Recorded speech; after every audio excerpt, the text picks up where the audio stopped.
अस्सलामुअलैकुम viewers, I am Mohammad Ahmed and आज जो हम टॉपिक डिस्कस करने जा रहे हैं मैथमेटिक्स को आज हम डिस्कस करने जा रहे हैं।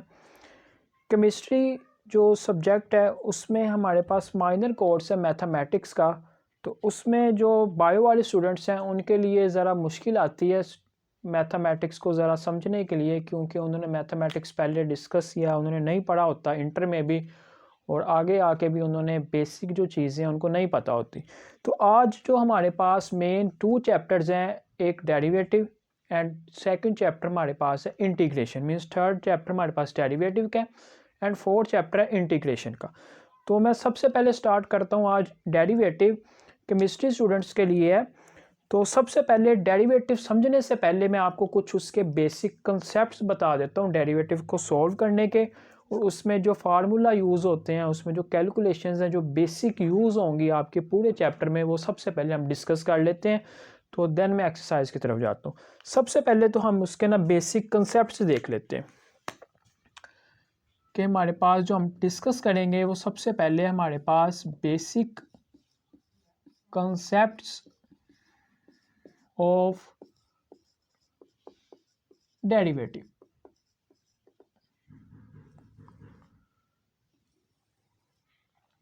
स्टूडेंट्स, डेरिवेटिव स्टार्ट करने से पहले आपको कांस्टेंट और वेरिएबल का पता होना चाहिए।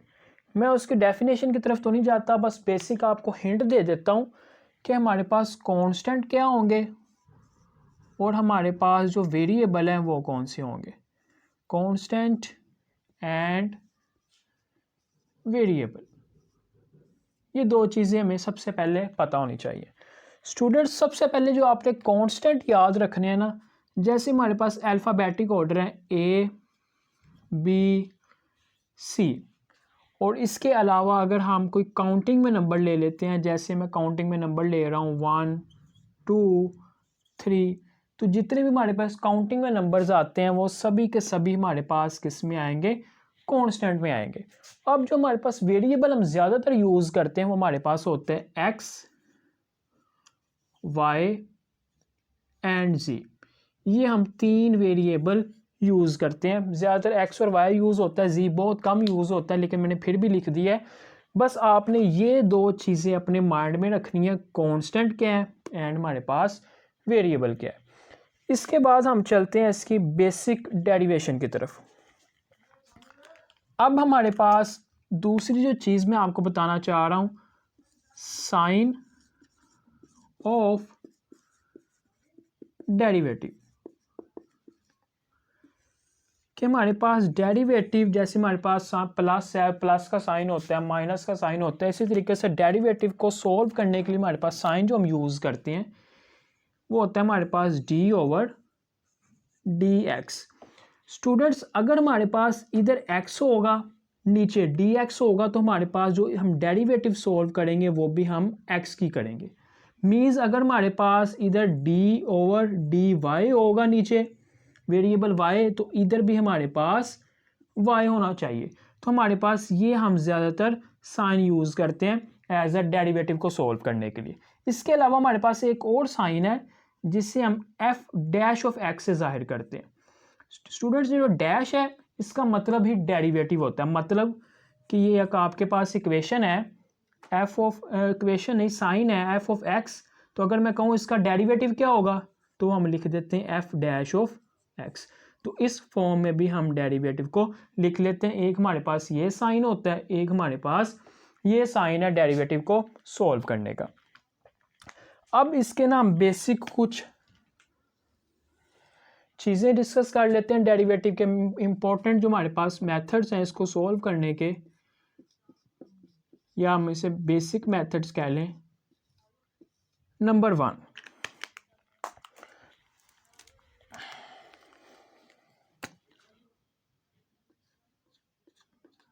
1 पे स्टूडेंट्स आपने एक बात याद रखनी है, जब भी हम डेरिवेटिव लें किसी भी वेरिएबल और उसकी पावर हो हमारे पास 1, तो इसका हमारे पास मतलब नीचे x है, मैंने भी इधर बताया आपको, इधर भी हमारे पास क्या होना चाहिए x। तो हमारे पास जो भी x का डेरिवेटिव आएगा हमारे पास आंसर उसका 1। ये चीज़ आपने याद रख लेनी कि किसी भी नीचे वाले जो वेरिएबल है उसका आगे डेरिवेटिव या उसका हमारे पास साइन मौजूद हो तो उसका जो आंसर होता है वो हमारे पास 1 होगा। नंबर 2,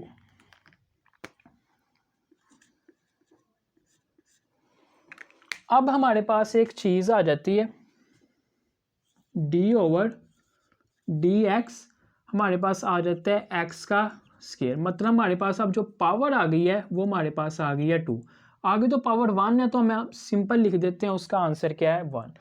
तो स्टूडेंट्स आपने बात याद रखनी है। अब पावर जो है हमारे पास, अगर मैं इसे यूं लिखूं x का स्क्वायर, तो अब क्या करेंगे d/dx, वैसे ही x इसकी पावर लिख दें स्क्वायर। ठीक है, मतलब ये नीचे था, मैंने इसको ब्रैकेट के बाहर लिख दिया। अब हमें इस चीज़ की जो हमारे पास ये वाली जो चीज़ है, ये वाली, इसका हमें पता है आंसर क्या है हमारे पास होता 1।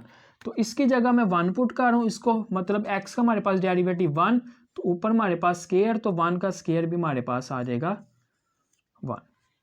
तो ये इस तरीके से हम इसके कुछ बेसिक चीज़ें, बाकी क्वेश्चन हम करेंगे साथ साथ तो इंशाल्लाह और क्लियर होती जाएंगी। नेक्स्ट, नंबर 3, ये 2 रूल जो हमारे पास अब हम पढ़ने वाले हैं ये बहुत इंपॉर्टेंट है। सबसे पहला है प्रोडक्ट रूल। अब प्रोडक्ट रूल क्या है हमारे पास, अब हम इसको डिस्कस करते हैं। लेट्स सपोज एग्जांपल लेते हैं d/dx और हमारे पास क्वेश्चन आ गया है x/y। ये हमारे पास क्वेश्चन आ जाता है, मतलब कि हमारे पास अब 2 वेरिएबल यूज़ हुए हैं, एक हुआ है x और एक हुआ है y, और वो हमारे पास क्वोशिएंट वैल्यू में आ गया। सॉरी, प्रोडक्ट रूल लगाना है तो ये मेरे पास थोड़ा सा गलती हो गई। तो प्रोडक्ट रूल बेसिकली ये होगा कि x.y, मतलब x और y मल्टीप्लाई हो रहे हैं, मतलब 2 वेरिएबल हमारे पास आ गए हैं x एंड y। तो जब भी हमारे पास 2 मुख्तलिफ वेरिएबल मल्टीप्लाई हो रहे हो तो हम तब प्रोडक्ट रूल यूज़ करते हैं। अगर स्टूडेंट्स हमारे पास, मैं इधर कहता हूं कि हमारे पास इधर y की जगह x ही होता, तो क्या इधर भी प्रोडक्ट रूल यूज़ होगा? बिल्कुल नहीं होगा। क्यों नहीं होगा? क्योंकि x वेरिएबल और x ये भी दोनों सेम वेरिएबल, तो इनका आंसर आ जाएगा x का स्क्वायर। तो उस वक्त प्रोडक्ट रूल यूज़ नहीं होगा। हमेशा याद रखनी है बात, प्रोडक्ट रूल उस वक्त यूज़ करेंगे जब हमारे पास जो वेरिएबल्स हैं 2 डिफरेंट यूज़ करेंगे। मतलब एक वेरिएबल x है तो दूसरा वेरिएबल क्या होगा y, तो उस पर हम प्रोडक्ट रूल यूज़ करेंगे। तो हमारे पास प्रोडक्ट रूल को सोल्व करने के लिए ये फार्मूला होता है।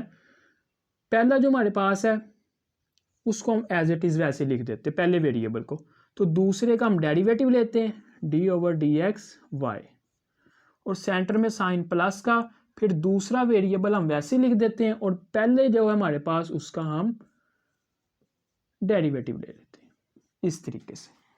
ठीक है स्टूडेंट्स, अब हम इसको अगर नेक्स्ट आगे और मैं मज़ीद सोल्व करूं x वैसे ही।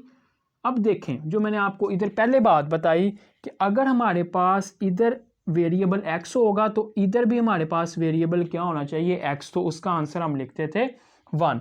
लेकिन स्टूडेंट्स इधर अगर आप देखें नीचे x है, इधर वेरिएबल हमारे पास क्या आ रहा है y, तो इसको हम कभी भी 1 नहीं लिखेंगे क्योंकि हमारे पास यहाँ पे वेरिएबल क्या है चेंज है। तो इसको मैं यूं ही लिख देता हूँ dy/dx प्लस y वैसे ही। अब यहाँ पे देखें नीचे वेरिएबल x, इधर भी वेरिएबल x, तो उसका आंसर हम क्या लिखते हैं 1। तो हमारे पास लास्ट पे क्या आंसर आ जाएगा x dy/dx प्लस y। ये लास्ट में हमारे पास इसका आंसर आ गया। अब हम चलते हैं अपने चौथे रूल की तरफ। लास्ट रूल जो हम डिस्कस करेंगे वो हमारे पास है क्वोशिएंट रूल।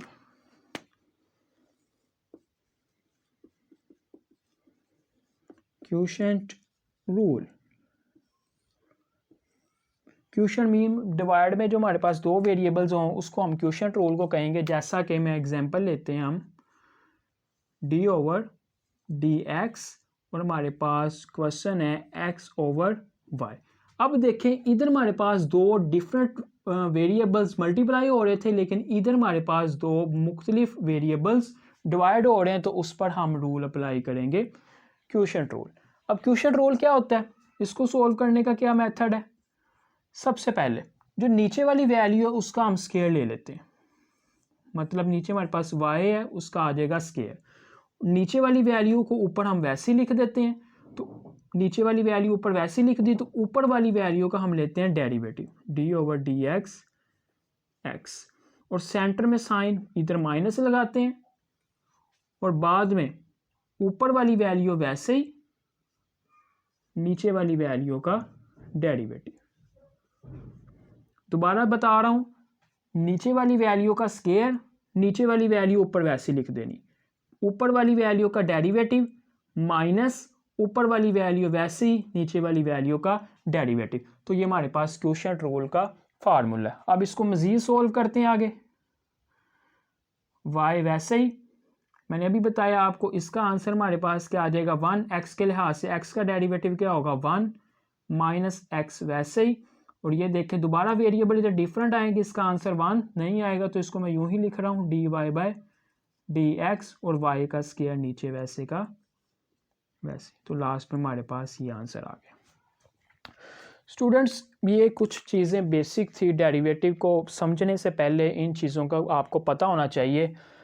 तो कोशिश तो मैंने की है कि जो भी बेसिक चीज़ें हैं वो डिस्कस कर सकूं, बाकी फिर भी जो मिसिंग चीज़ें हो जाती हैं क्वेश्चंस करेंगे हम साथ साथ, तो बीच में जो भी चीज़ें मिसिंग होगी मैं साथ साथ आपको इंशाल्लाह कोशिश करूँगा कि साथ साथ बताता जाऊँ, समझाता जाऊँ अच्छे से।